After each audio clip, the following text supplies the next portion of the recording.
Halo teman-teman, salam sehat selalu. Kali ini saya akan coba untuk berbicara situasi dan kondisi yang dialami oleh pemain-pemain Ukraina yang saat ini merasa galau ketika mereka bermain di luar negaranya, tersebar di berbagai kompetisi di Eropa. Namun negaranya saat ini diinvasi oleh Rusia ya, dalam 2 hari bahkan 3 hari terakhir. Bagaimana kita tahu bersama, perang sudah terjadi dengan invasi Rusia yang banyak dikecam dunia.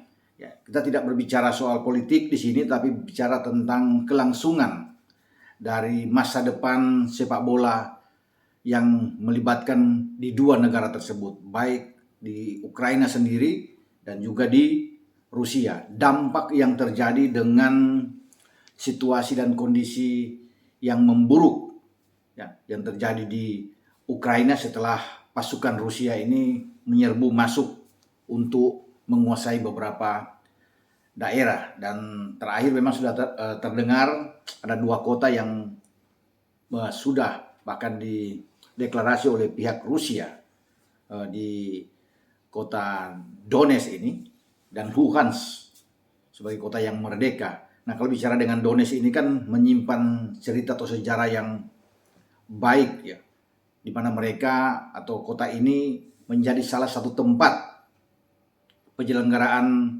Euro 2012 ketika Ukraina bersama dengan Polandia ditunjuk oleh UEFA untuk menyelenggarakan Euro tuan rumah bersama.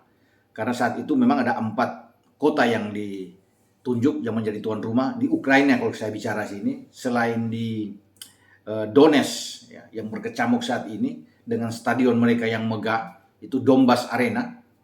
Kemudian di ibu kota pasti Kiev, ya, ibu kota di Ukraina ini yang punya stadion megah juga, Stadion Olimpiski atau Olimpiade Kiev. Ada 2 stadion lainnya di kota Kharkiv ya. Itu nama stadionnya di sana itu Stadion Metalis, dan satu kota lain kota Lviv dengan Lviv Arena Stadion. Inilah 4 kota yang saat itu menyelenggarakan Euro 2012. Namun kota-kota ini tampak sudah dimasukin tentara Rusia. Saya tidak akan ke sana, kita melihat bagaimana sekarang UEFA ya, kemudian menindaklanjuti apa yang terjadi, situasi kondisi yang semakin buruk ya. Dan ini juga akan mengganggu tentang jadwal pertandingan yang sudah disusun oleh UEFA termasuk oleh FIFA ya, dengan situasi saat ini. Nah, kemarin Komite Eksekutif UEFA ya, telah bertemu dan mengadakan rapat luar biasa di kota Nyon. Kota Nyon ini markas besar dari UEFA yang terletak di Swiss.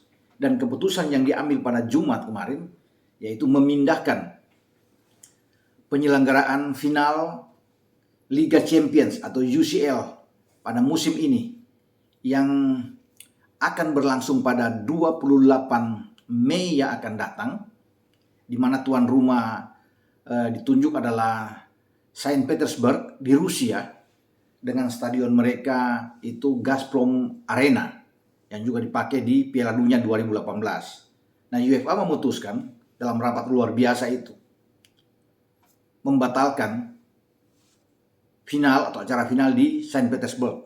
Dengan melihat kondisi yang ada, mereka diputuskan pindahkan ke stadion megah yang ada di kota Paris, Stade de France. Stade de France ini ada di sebuah daerah di namanya Saint-Denis ya. Dan ini sudah keputusan final untuk memindahkan acara yang akan berlangsung pada tanggal 28 Mei. Soal jadwal tanggalnya tidak berubah, hanya tempat yang diubah oleh UEFA. Saya pikir ini ya suatu langkah yang tepat diambil oleh UEFA melihat keadaan yang memburuk ya, terutama invasi Rusia ke Ukraina, sehingga kebijakan ini harus diambil secepatnya. Langkah-langkah ini harus dilakukan oleh UEFA biar semua aman ya, terkendali. Dan Paris atau dengan Stade de France sudah ditunjuk sebagai tuan rumah. Nah, ini dengan penunjukan ini menjadi kabar bagus juga bagi Paris Saint-Germain. Ya, klub satu-satunya Prancis yang masih bertahan sampai di babak 16 besar UCL. Dan dalam leg pertama, Kylian Mbappe dan kawan-kawan mampu mengalahkan Real Madrid 1-0 lewat gol Mbappe, dan mereka punya harapan. Ya, walaupun masih ada leg kedua yang akan berlangsung di Santiago Bernabeu menghadapi Madrid, PSG perlu imbang saja, 0-0, 1-1, 2-2 mereka akan lolos masuk ke babak 8 besar perempat final. Ya. Dan bisa saja mereka akan terus melaju ke semifinal, final, dan mencapai target mereka yang belum mereka dapatkan sejauh ini, menjadi juara, ya, mencatatkan dalam sejarah pertama mereka juara di UCL. Apalagi sekarang finalnya akan berlangsung di Stade de France di kota Paris. Itu hanya berjarak tidak begitu jauh dengan markas dari PSG ya. Karena PSG ini bermarkas bukan di Stade de France. Mereka punya stadion namanya Parc des Princes, juga di kota Paris. Nah, bagaimana dengan situasi lainnya? Ya. Ketika UEFA sudah mengambil ini, FIFA terutama, apakah akan mengubah juga? Ya. Bahwa Rusia yang tadinya ditunjuk sebagai tuan rumah untuk babak playoff ya, di mana Rusia nantinya akan bertarung melawan Polandia, karena Rusia berada di pot 2. Setelah pembagian grup ada 12 tim, 12 negara yang akan bertarung di 3 pot atau 3 grup ini. Rusia akan memainkan pertandingan melawan Polandia itu pada tanggal 25 Maret yang akan datang, di mana mereka mendapat kesempatan bermain di Stadion Luzhniki di kota Moskow. Nah, kalau pemindahan Saint Petersburg juga sudah dibatalkan, bisa aja FIFA juga mengambil keputusan untuk tidak memainkan pertandingan di Luzhniki Stadium. Dan pihak Polandia pun sudah keberatan memprotes ini, ya, bahwa mereka tidak ingin bermain di Moskow ketika Rusia sudah menginvasi Ukraina.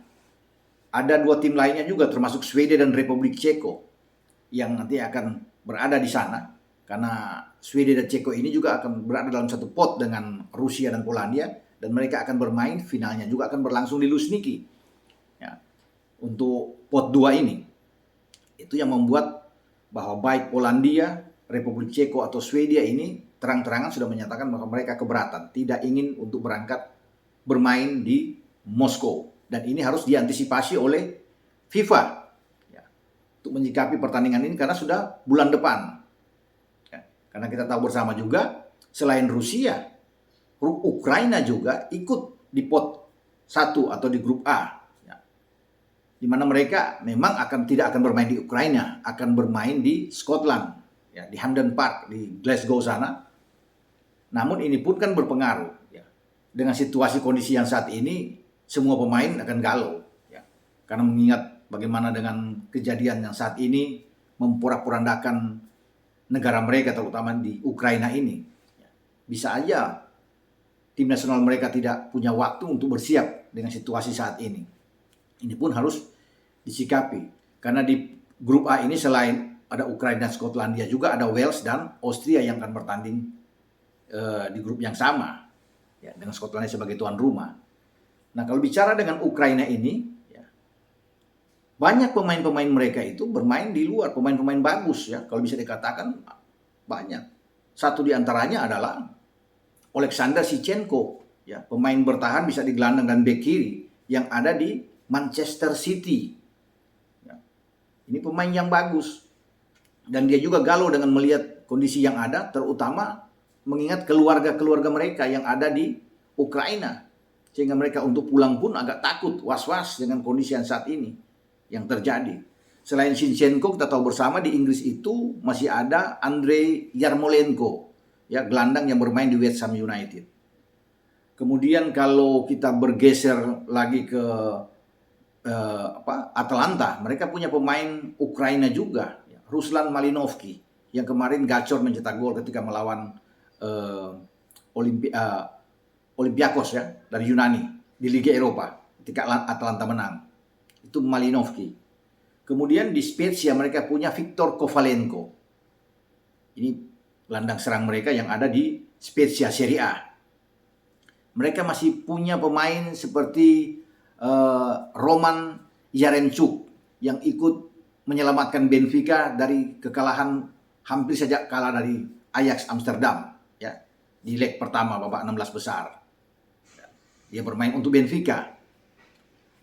Ada satu pemain lagi, Edward Lobos, yang ada di Liga Belgia bersama dengan klub Brugge atau Brugge. Ya.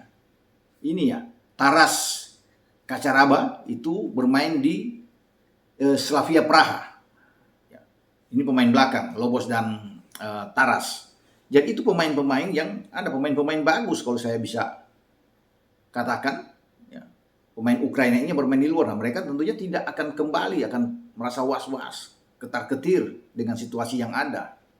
Ya, bagaimana dengan kehidupan atau keluarga mereka, kondisi keluarga mereka yang berada di Ukraina. Ini juga akan mengganggu persiapan tim nasional Ukraina di dalam menghadapi babak playoff.